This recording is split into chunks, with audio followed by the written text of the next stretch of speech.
31వ వచనం వరకు ఉన్న వచన భాగాలు చదువుదాం.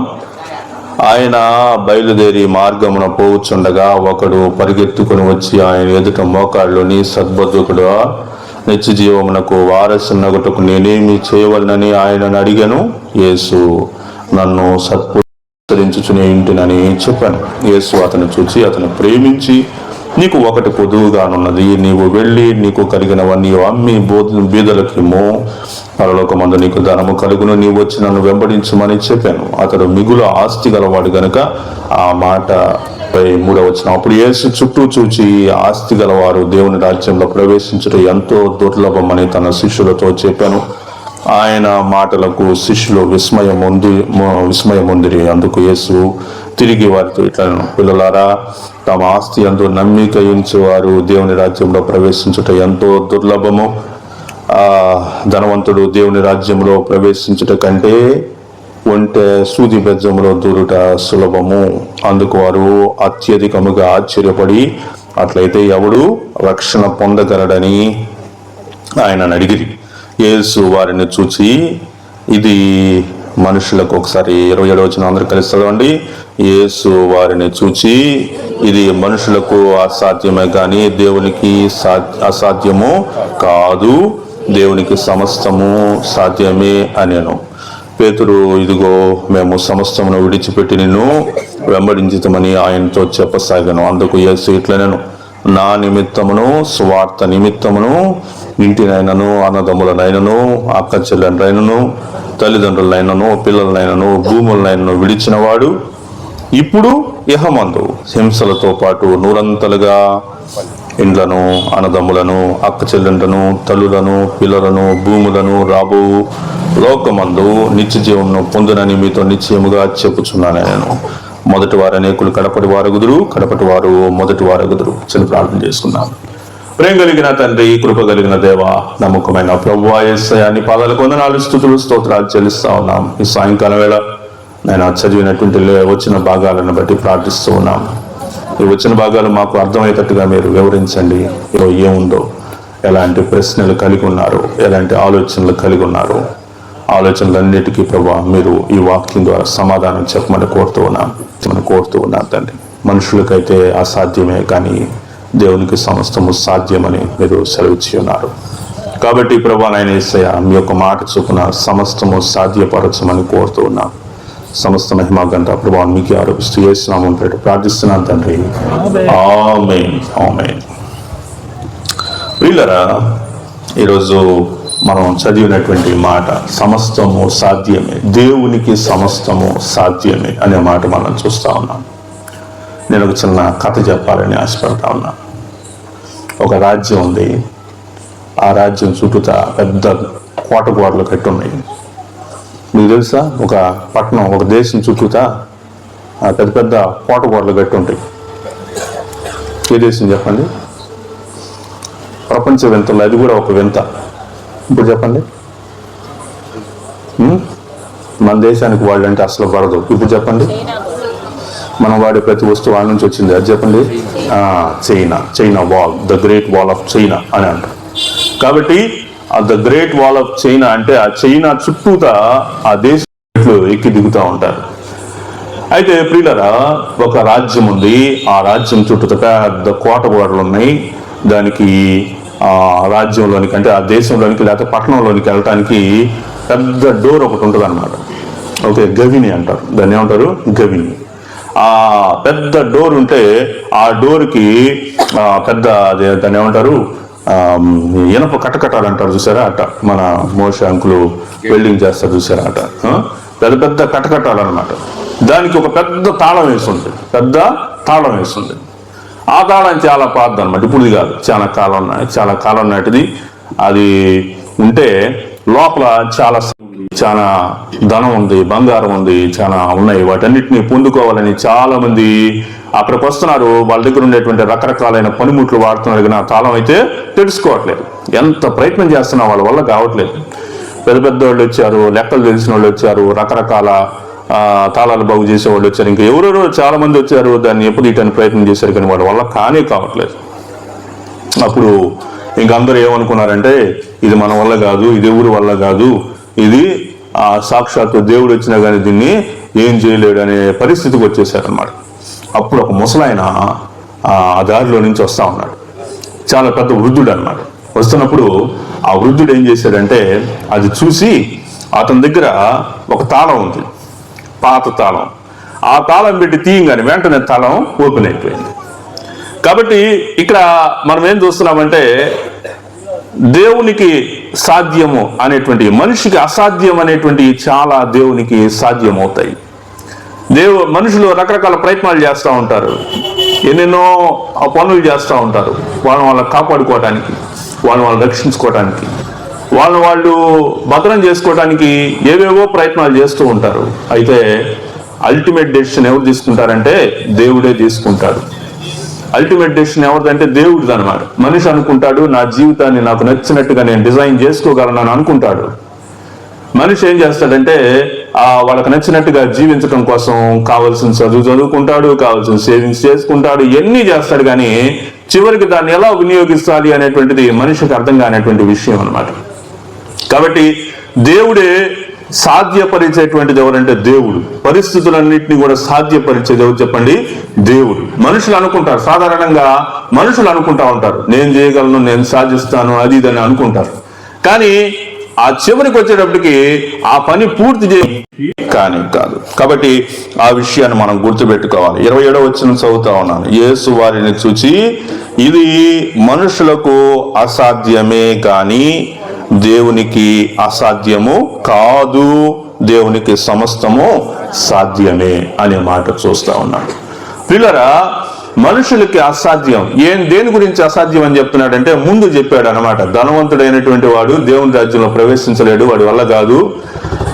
ధనం మీద ఆశ పెట్టుకున్నటువంటి వాడు అంటున్నాడు. అక్కడ ఒకసారి చూద్దాం, చూడండి. తన ఆస్తి యందు నమ్మిక ఉంచువారు దేవుని రాజ్యంలో ప్రవేశించటం ఎంతో దుర్లభం. కాబట్టి ధనం మీద ఆశ పెట్టుకునేటువంటి వాడు, చదువు మీద ఆశ పెట్టుకునేటువంటి వాడు, నేనేదో సాధిస్తాను, నేను సంపాదించుకున్నాను, నేను చేయగలనని అనుకునేటువంటి వాళ్ళు దేవుని రాజ్యంలోనికి వెళ్ళలేరు. దేవుని రాజ్యంలోనికి వెళ్ళాలి అంటే ఒకటే ఒక మార్గం, యేసుక్రీస్తు అనేటువంటి మార్గం.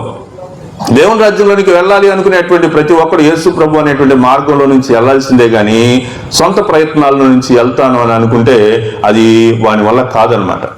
చివరికి ఒక ఫోటో కొన్నిసార్లు మనకి కనిపిస్తూ ఉంటుంది. ఏంటంటే ఒకడు డబ్బుల కోసం పరిగెత్తా ఉంటాడు. అక్కడ పైన డబ్బులు పైన కనిపిస్తూ ఉంటాయి, అది చూసి పరిగెత్తా ఉంటాడు. డబ్బులన్నీ ఒక చోటకి లాగిపోతాయి. వీడు పట్టుకుందామని చెప్పేసి పట్టుకోపోతాడు. అక్కడ కింద ఏముంటుంది చెప్పండి?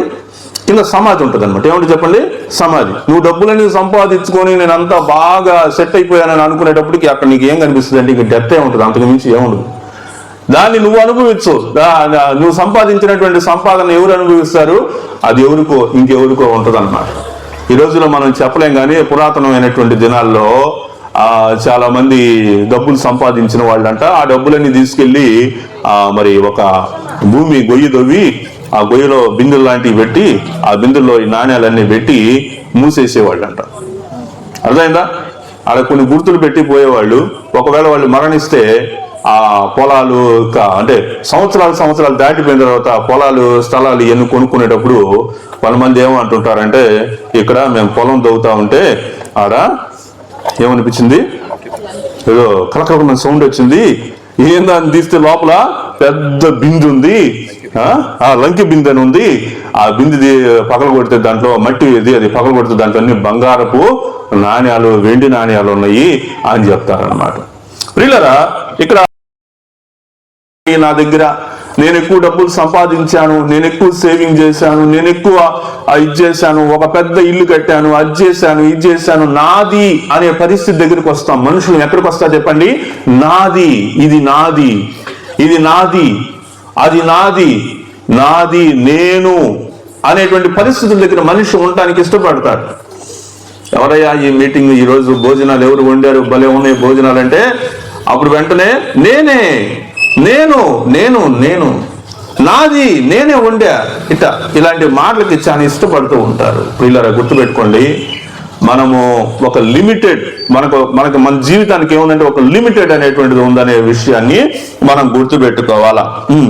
మొదటి విషయం ఏం చూడబోతున్నామంటే యోబు గ్రంథము 14వ అధ్యాయము 5వ వచనం చూస్తా ఉన్నాం.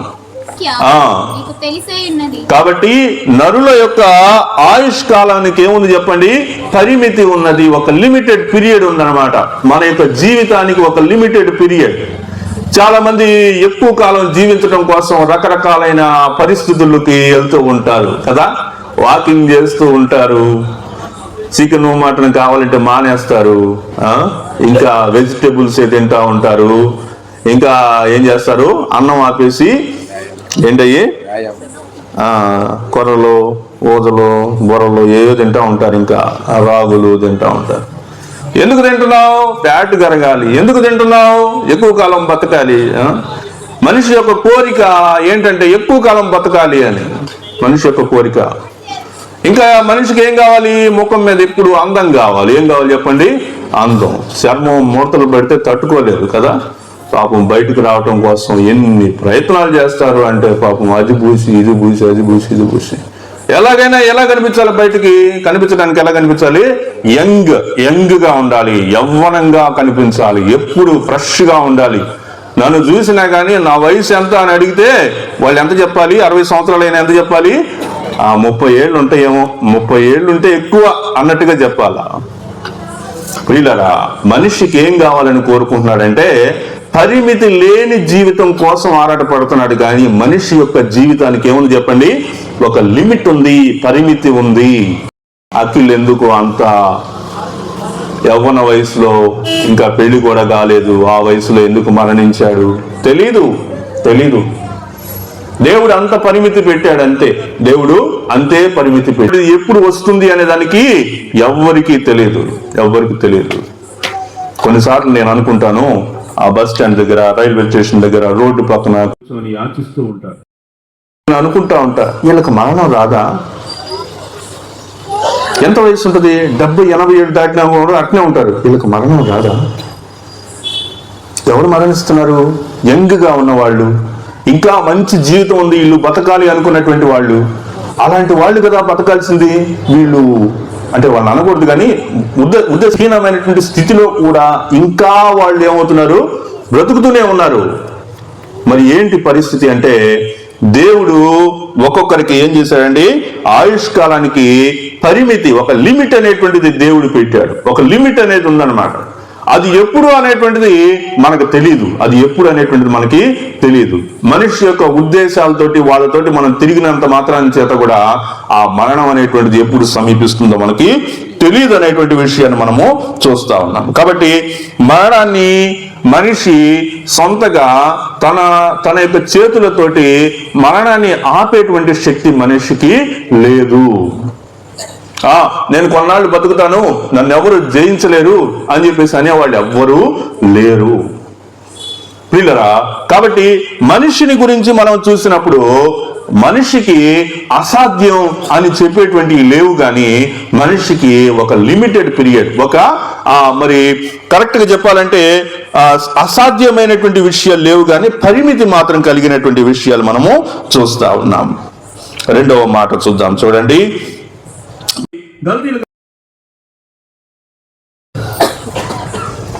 గలతీయులకు రాసిన పత్రిక 2వ అధ్యాయం 16వ వచనం.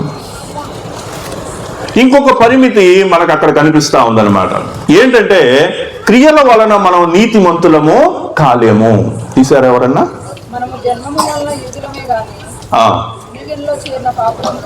అన్యజనుల్లో చేరిన పాపులము కాము,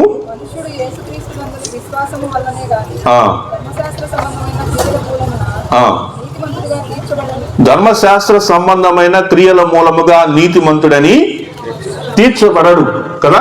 కాబట్టి మనిషి తాను చేసేటువంటి డీడ్స్, కొన్ని మంచి పనులు చేస్తూ ఉంటారు. సంవత్సరం అయిపోతా ఉంది అనగా కొన్నిసార్లు ఏం చేస్తుంటారంటే, ఈ సంవత్సరం అంతా బాగా గడిచింది, మనం కొంతమందికి సహాయం చేయాలి కదా అని చెప్పేసి సహాయం చేయడానికి ప్రయత్నం చేస్తూ ఉంటారు. కొంతమందికి ఎప్పుడు సహాయం చేసే గుణమే ఉంటది, కొంతమంది అసలు సహాయమే చెయ్యరు అన్నమాట. కాబట్టి ప్రియులరా, ఇక్కడ మనం ఏం చూస్తున్నామంటే, మనిషి తన యొక్క సొంత క్రియల వలన, మంచి పనులు చేయటం వలన నీతిమంతుడు కాలేడు. చాలా మంది ఈ రోజులు ఏం చేస్తున్నారంటే వస్త్రదానాలు చేస్తారు. క్రిస్మస్ అంటే అనేది కదా, చాలా మంది ఏం చేస్తారు? వస్త్రదానాలు, తర్వాత ఇంకా అన్నదానాలు చేస్తారు, ఇంకా ఏం దానాలు చేస్తారు? రక్తదానాలు చేస్తారు. ఇంకా ఏం చేస్తారు? కొంతమంది అయితే ఆర్గాన్స్ కూడా డొనేషన్ ఇచ్చేవాళ్ళు ఉంటారు. ఆర్గాన్స్ కూడా మరి డొనేషన్ ఇచ్చేవాళ్ళు ఉంటారు. వీళ్ళరా ఇలాంటి మనం ఎన్ని చేసినా ఇవేవి కూడా మనలను నీతిమంతులుగా చేయలేవు. మనలను నీతిమంతులుగా చేయలేవు. అంతే. అదేంటి, నేను ఇంత సహాయం చేస్తే, మరి నేను ఇంత హెల్ప్ చేస్తే నేను ఎందుకు నీతిమంతుడిని కాను అంటే, మనం హెల్ప్ ఎందుకు చేస్తున్నాం అనేటువంటిది మనం ఒకసారి వెనక్కి ఆలోచించుకుంటూ వెళ్తే మన కుయుక్తి బయటపడిద్ది అన్నమాట. అర్థమైందా? దేవుడు నీకు ఎందుకు నువ్వు సహాయం చేస్తున్నావు, ఎందుకు నువ్వు హెల్ప్ చేస్తున్నావు అనేటువంటి దానికి వెనక్కి వెళ్ళావు అనుకోండి, దానికి చాలా విషయాలు బయటపడతాయి. ఫోటోలు తీయకుండా మీరు హెల్ప్ చేస్తారా? ఏమండి? ఫోటోలు ఎక్స్పెక్ట్ చేయకుండా బైబిల్ ఇంకా ఏమో రాయబడి ఉంది, నువ్వు సహాయం చేసేటప్పుడు కుడి చేతి సహాయం అనేటువంటిది ఎడం చేయికే తెలియకూడదు. అలాంటిది ఫోటోలు లేకుండా సహాయం చేస్తావా? రెండోది, సహాయం చేసినా నువ్వు ఎలా సహాయం చేయగలుగుతున్నావు? నీకు ఎక్కడి నుంచి వచ్చింది? ఎక్కడి నుంచి వస్తే నువ్వు సహాయం చేసావు? రోజువారీ నెలవారీగా వచ్చేటువంటి శాలరీ తోటి నువ్వు బ్రతుకుతా ఉన్నావు కదా. ఇలా బ్రతికేటువంటి క్రమంలో కొంత డబ్బును నువ్వు ఎలా హెల్ప్ చేయగలుగుతున్నావు? ఎక్కడి నుంచి వచ్చింది? ఇంకా నేను ఇవన్నీ చెప్పొద్దులే కానీ మీరు వెనక్కి గోయింగ్ బ్యాక్వర్డ్ అన్నట్టుగా మీరు వెళ్తూ ఉంటే ఆ రూట్ కాజ్ అనేది అదే బయటకు వచ్చింది అనమాట. ఎక్కడి నుంచి నువ్వు సహాయం చేస్తావని. కాబట్టి ఇవన్నీ క్రియలన్నిటినీ మనం చూస్తూ వచ్చినప్పటికీ కూడా అక్కడ మనకి నీతి అనేది ఉండదన్నమాట. నీతిమంతులనుగా చేయలేవు. మన యొక్క క్రియలు, మన యొక్క డీడ్స్, మనం చేసేటువంటి కార్యాలు, లేకపోతే మనం చేసేటువంటి సహాయాలు, లేకపోతే ఇలాంటి దాన ధర్మాల వలన మనం ఎప్పటికీ కూడా నీతిమంతులము కాలేము. మనిషి తనకు తానుగా నేను నీతిమంతుల్ని అవ్వాలి అనేటువంటిది ఎప్పటికీ జరగదు. ఒకే ఒక్క విధానంలో నీకు వస్తే తప్పితే. ఏంటో విధానం చెప్పండి? యేసుక్రీస్తు అనే మార్గంలో నీకు వస్తేనే వాళ్ళు నీతిమంతులు అవుతారు. ఎందుకనండి యేసు ప్రభు మార్గమే పెడతారు ప్రతిదానికి అని అడుగుతారు కొంతమంది. ఎందుకంటే ఆయన ఒక్కడే నీతిమంతుడు గనక, ఆయన ఒక్కడే పాపం లేనివాడు గనక. మనం అనుకుంటాం పలానోళ్ళు మంచివాళ్ళు అండి, నేను వాళ్ళ మార్గంలో వెళ్తున్నాను, వాళ్ళు చాలా నీతిమంతులు అంటే వాళ్ళ చరిత్ర చదువుతా ఉంటే వాళ్ళు ఎంత నీతిమంతులు మనకి ఈజీగా బయటపడిపోతాయి. కాబట్టి నీతిమంతుడు యేసుక్రీస్తు ప్రభు వారు ఒక్కరే మంతులు. ఆయన మార్గంలోనికి వచ్చిన వాడే నీతిమంతుడు కాగలడు అనేటువంటి విషయాన్ని మనం చూస్తా ఉన్నాం. మూడో విషయం చూడండి. నేను ఏం చెప్తున్నాను ఇప్పుడు? మనుషులకు అసాధ్యములైనవి. మొదటిది ఏం చూసామండి? మనుషులకు అసాధ్యమైనది ఆయుష్కాలము, వయసు అనేటువంటిది మనిషి తన సొంతగా తాను పెంచుకోలేడు. రెండోది నీతి కార్యాలు అనేటువంటి వాటి వలన మనము, లేకపోతే దాన ధర్మాలు అనేటువంటి వాటి వలన మనము నీతిని సంపాదించుకోలేము. మూడోది ఏంటి అంటే యెషయా గ్రంథము 40వ అధ్యాయము 6, 7, 8 వచనాలు చదవండి. మనిషి యొక్క జీవితం దేంతో పోల్చబడిందంటే అక్కడ గడ్డితోటి పోల్చబడింది. మనిషి యొక్క జీవితం దేంతో పోల్చబడింది? గడ్డి చూసారా మీరు ఎప్పుడన్నా? గడ్డి దేనికి ఉపయోగపడింది? గడ్డి చెప్పండి. గడ్డి దేనికోసం? పార్కులో గడ్డి ఉంటది, మనం కాసేపు దాని మీద కూర్చొని వస్తాము. ఇంకా గడ్డి దేనికి ఉపయోగపడింది? పశువులకు ఆహారంగా ఉపయోగపడింది. ఇంకా దేనికి ఉపయోగపడింది గడ్డి యొక్క జీవితం ఎంత? గడ్డి యొక్క జీవితం ఎంతో తెలుసా? ఉదయం నుంచి సాయంత్రం. ఉదయం అది మొలకెత్తి పచ్చగా ఇలా వస్తుంది, సాయంత్రానికి వాడిపోద్ది. చూసారా ఎవరన్నా? ఆలకించుడి, ప్రకటించమని ఒకడు ఆజ్ఞ ఇస్తున్నాడు, నేనేమి ప్రకటించునని మరి ఒకడు అడుగుతున్నాడు. సర్వ శరీరులు గడ్డి అయి ఉన్నారు, వారి అందమంతయు అడవి పువ్వుల వలె ఉన్నది. యెహోవా తన శ్వాసము దాని మీద ఊదగా గడ్డి ఎండును, పువ్వు రాలును, నిశ్చయముగా జనులు గడ్డి వంటి వారే. కాబట్టి మనం ఎలాంటి వాళ్ళతోటి పోల్చబడ్డామంటే గడ్డితోటి, ఇంకొక రకంగా చెప్తే నీటి బిందువుతోటి, ఒక నీటి బుడగతోటి మనలను పోల్చడం జరిగింది. నీటి బుడగ యొక్క కాలం ఎంతసేపు ఉంటుంది చెప్పండి? నీళ్ళలో ఒక చినుకు పడంగానే ఒక బుడక వచ్చింది. ఆ బుడక ఎంతసేపు ఉంటుంది చెప్పండి? సెకండ్స్ లోనే మళ్ళీ అది మాయమైపోద్ది. మన యొక్క జీవితం కూడా అంతే. అరే మొన్నే కదరా పుట్టాడు, మొన్నే కదరా ఎదిగాడు, అరే ఇంతలోనే ఏమైందిరా, ఇలా అయిపోయింది అలా అయిపోయిందని మనం మాట్లాడుకుంటాం. మనిషి యొక్క జీవితం అంతే, మనిషి యొక్క జీవితం అంతే. మరి ఈ స్వల్ప జీవితం, అల్ప జీవితంలో మనిషి సాధించేదేంటి? మనిషి ఏం సాధిస్తాడు ఇంత అల్ప జీవితంలో? మనిషి ఏమి సాధించాల్సిన అవసరం లేదు. వాక్య ప్రకారంగా మనము ఏమి సాధించాల్సిన అవసరం లేదు. ఒకటే చేయాలా, నువ్వు భూమి మీద మనిషిగా పుట్టావు అంటే భూమి అనేది ఒక డిసైడింగ్ పాయింట్ అన్నమాట. భూమి అనేది మనిషి ఈ భూమి మీద, ఆ దేవుడు మనిషిని ఈ భూమి మీద జన్మింపజేసింది ఎందుకంటే నీ సొంత నిర్ణయాలతోటి నువ్వు ఒక నిర్ణయం తీసుకోవాలి. ఆ నిర్ణయం కోసమే దేవుడు మనిషిని భూమి మీద పుట్టించాడు. ఏంటి ఆ నిర్ణయం అంటే, whether you choose Jesus or not. ఈ భూలోకంలో నేను నీకు ఇచ్చిన 100 సంవత్సరాల జీవితం, 60 సంవత్సరాల జీవితం, 80 సంవత్సరాల జీవితం, లేదా అఖిల్కి ఇచ్చినటువంటి స్వల్పకాల జీవితాన్ని మనం ఆలోచిస్తే దేవుడు మనకు అలాంటి జీవితమే ఇచ్చాడు అనుకుందాం. మరి ఆయన అడుగుతున్నటువంటి విషయం, ఈ భూమి మీద మనిషిగా మనల్ని జన్మింప చేసినప్పుడు దేవుని యొక్క ఉద్దేశం ఏంటి అంటే, ఇన్ని సంవత్సరాల జీవితం నేను నీకు ఇచ్చాను కదా, ఇన్ని సంవత్సరాల జీవితంలో నువ్వు యేసుక్రీస్తుని అంగీకరిస్తావా లేదా? ఏం చెప్పాలా? యేసుక్రీస్తుని నీ సొంత రక్షకుడు అని చెప్తావా లేదా? ఒక చిన్న మాట అంతే.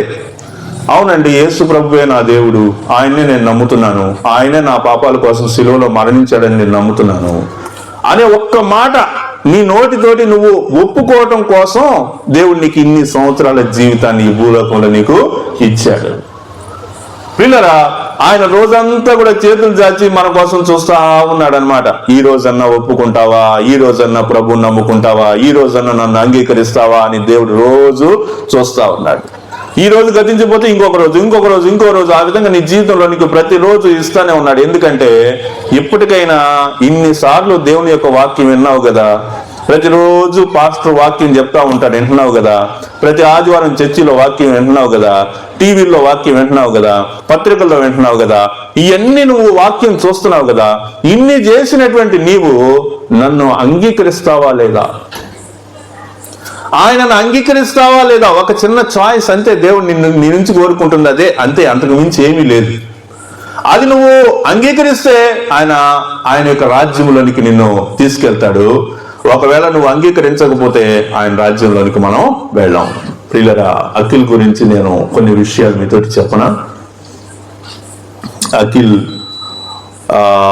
నా మీద ఒక్కసారి కూడా కోప్పడలా, నా మీద ఒక్కసారి ఏనా అని కూడా అనలా, ఒక్కసారి కూడా. అఖిల్ నేను వేటపాలెం మండలంలో సేవ చేయడానికి వెళ్ళాం. అప్పుడు అఖిల్ కార్ డ్రైవ్ చేశాడు. అఖిల్ చక్కగా కార్ డ్రైవ్ చేశాడు. అఖిల్కి ఆ కారే కాదు, టాటా ఏసీ బండి కూడా బాగా నడుపుతాడు. డ్రైవింగ్ బాగా చేస్తాడు, సాఫ్ట్ డ్రైవింగ్ చేస్తాడు అనమాట. కొంతమంది డ్రైవింగ్ వాళ్ళ చేతికి ఇచ్చామంటే ఇంకా రఫ్గా తిప్పేస్తూ ఉంటారు, మనం కూర్చోలేము. చాలా సాఫ్ట్గా నడుపుతాడు బండి. ఇంకా ఏం చేసేవాడంటే, ఇంకా నాకు తెలియని విషయాలు, చాలా పెద్ద క్రికెట్ మంచి స్టేట్ లెవెల్ ప్లేయర్ అనమాట. చక్కగా క్రికెట్ బాగా ఆడతాడంట. మ్యాచ్లో దిగాడంటే విన్ అవ్వాల్సిందే, కానీ ఒక్కసారి కూడా అది ఒకవేళ టీం మీద ఒకవేళ ఓడిపోయి ఉంటారేమో, కానీ ఒక్కడు మాత్రం ఎప్పుడు ఓడిపోయిందే లేదంట. కాబట్టి ఇవన్నీ ఒక ఎత్తు అయితే, మంచి యవ్వన వయసులో యేసు ప్రభువుని నమ్ముకున్నాడు. అఖిల్ చేసిన పెద్ద పని ఏంది అంటే యేసు ప్రభువుని నమ్ముకున్నాడు. చాలు ఇంకా అంతకు మించి అఖిల్ గురించి ఇంకా అది ఇదని మనం ఏం మాట్లాడుకోవాల్సిన అవసరం లేదు.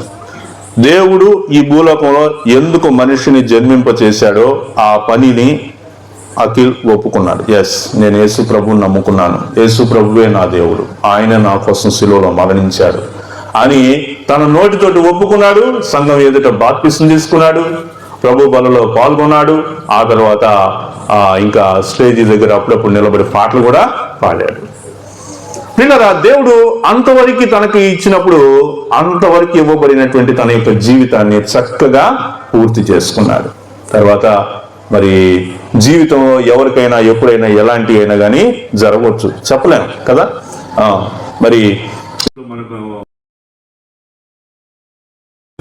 చెప్పుకోలేని వ్యాధులు బయటికి ఏం చెప్పం, కానీ లోపల అవి మాత్రం ఉంటానంటాయి. బీపీ, షుగరు,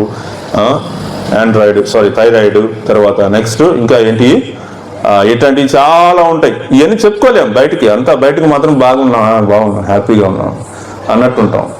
పిల్లలు చూడండి, జీవితం ఎప్పుడు ముగుస్తుందో మనకు తెలియదు, కానీ అఖిల్ని మనం ఉదాహరణగా తీసుకుంటే చక్కగా దేవుణ్ణి నమ్ముకున్నాడు. అచ్చా లోకంలో ఎక్కువ సంవత్సరాలు బ్రతికి యేసు ప్రభువుని నమ్ముకోకుండా తాగి తందనాలాడి తిరుగుతా గందరగోళంగా ప్రజలందరినీ డిస్టర్బ్ చేస్తా, ఇలాంటి జీవితం కంటే అది చాలా మెరుగైనటువంటి పోల్చబడింది. మరి మన యొక్క జీవితం గడ్డి తోటి సమానంగానే పోల్చబడింది. మన యొక్క జీవితం ఎప్పుడు ఉంటుందో ఎప్పుడు పోదో తెలియదు.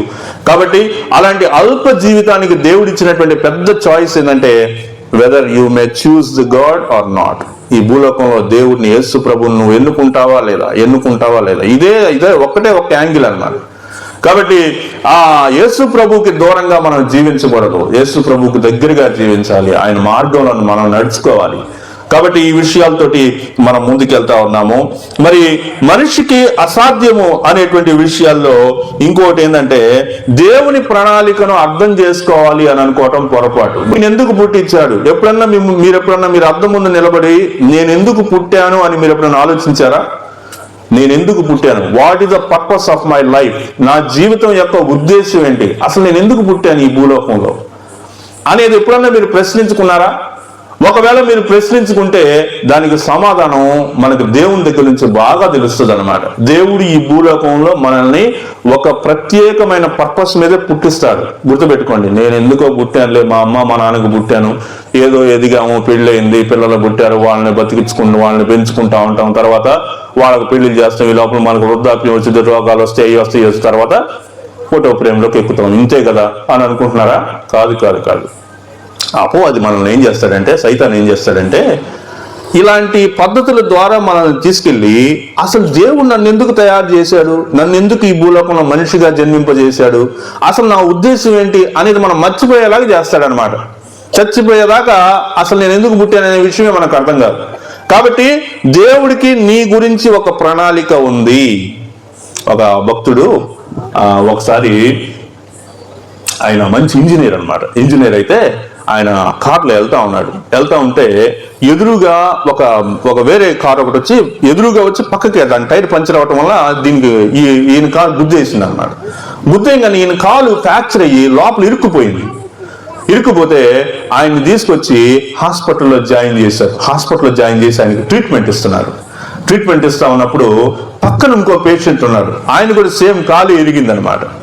ఆయన కూడా కార్లోనే కాలు ఇరిగిందంట. ఆయన కూడా మరి పక్కనే ఉంటే అప్పుడు ఆయన కలిసి ట్రీట్మెంట్ అయిన తర్వాత అదే బెడ్ మీద మాట్లాడుకుంటా ఉంటే అప్పుడు ఈయన చెప్తున్నాడు అనమాట. ఏం చెప్తున్నాడు? యేసు ప్రభు గురించి అతనికి చెప్తున్నాడు. అప్పుడు అతను అంటున్నాడు, ఏమండి, నాకు ఒక వారం రోజుల క్రితం కల వచ్చింది, ఆ కల్లో నాకు కాలుకి దెబ్బ తగిలినట్టు, హాస్పిటల్లో ఉన్నట్టు, మీరు నాతోటి మాట్లాడుతున్నట్టుగా నాకు ముందే కల వచ్చిందని చెప్పాడు. ఇక్కడ ఈ వ్యక్తి యొక్క పర్పస్ ఏంటి? వ్యక్తి యొక్క పర్పస్ ఒకటే, కాలుకి ఫ్రాక్చర్ అయ్యి నీకు ఈ పరిస్థితిలో ఉన్నా, నువ్వు హాస్పిటల్లో జాయిన్ అయి ఉన్నా, నువ్వు ఆ వ్యక్తికి సువార్త ప్రకటించడం అనేదే ప్రాముఖ్యమైన ఉద్దేశం. నీ ఉద్దేశం, ఆ వ్యక్తి యొక్క ఉద్దేశం ఆ జీవితానికి అంతే. ఇప్పుడు ఆ వ్యక్తి ఎంతమందిని రక్షించాడు? ఒకే ఒక్క వ్యక్తిని రక్షించాడు. అందుకే బైబిల్లో మనకేముంటుందంటే, ఒక వ్యక్తిని, ఒక పాపి రక్షణలో గొప్ప ఆనందం, పరలోకపు దూతలు గొప్ప ఆనందాన్ని మరి దేవుని సన్నిధిలో వ్యక్తపరుస్తారు. కాబట్టి ప్రియులను గుర్తుపెట్టుకోండి, మన జీవితానికి ఒక పర్పస్ అనేది ఉంది. మనందరి జీవితానికి ఒక పర్పస్ అనేది ఉంది. ఆ పర్పస్ ని మనం చేస్తూ ముందుకెళ్తూ దేవునికి మహిమను తీసుకొస్తాం. అమ్మా, మీ పర్పస్ మీరు గుర్తుపెట్టుకోండి.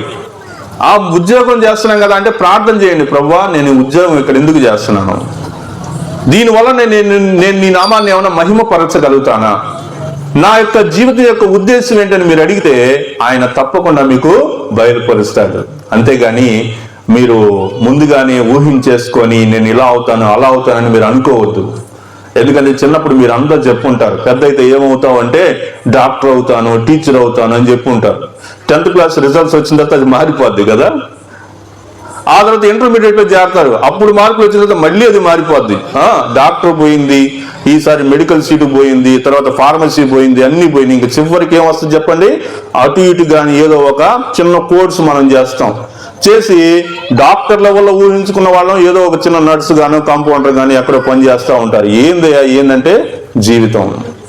కాబట్టి ఇక్కడ మనం ఒకటే గుర్తుపెట్టుకోవాలి, ప్రభువా నా జీవితం యొక్క ఉద్దేశం ఏంటి అనేది మనం దేవుని అడిగితే ఆయన మనకు చెప్తాడు. కాబట్టి ప్రియులరా, మన యొక్క జీవితానికి ఒక పరిమితి ఉంది.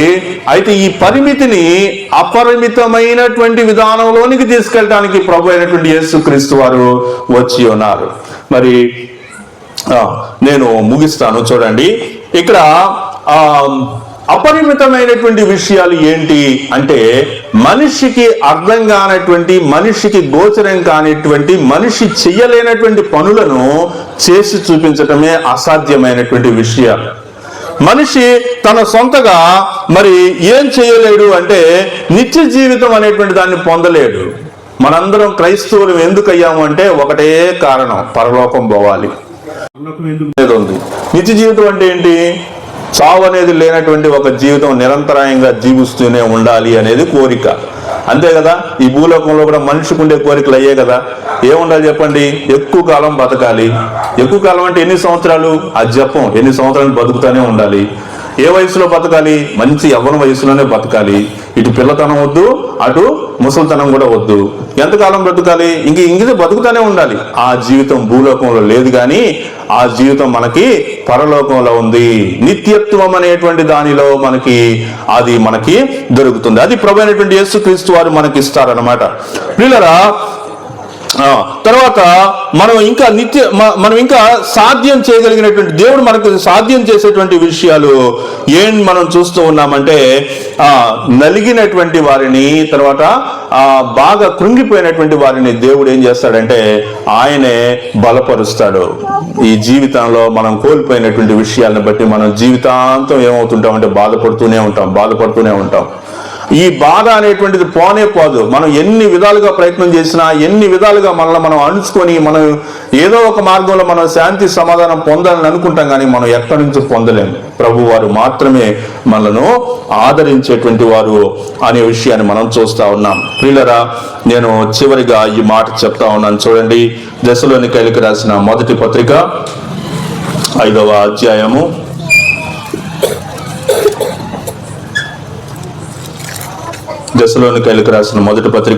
5వ అధ్యాయము 23-24 వచ్చి వినిపిస్తాను. సమాధానకర్తయగు దేవుడే మిమ్మును సంపూర్ణముగా పరిశుద్ధపరచునుగాక, మీ ఆత్మయు జీవమును శరీరమును మన ప్రభు అయిన యేసుక్రీస్తు రాకడ యందు నిందారహితముగాను సంపూర్ణముగాను ఉండునట్లు కాపాడునుగాక.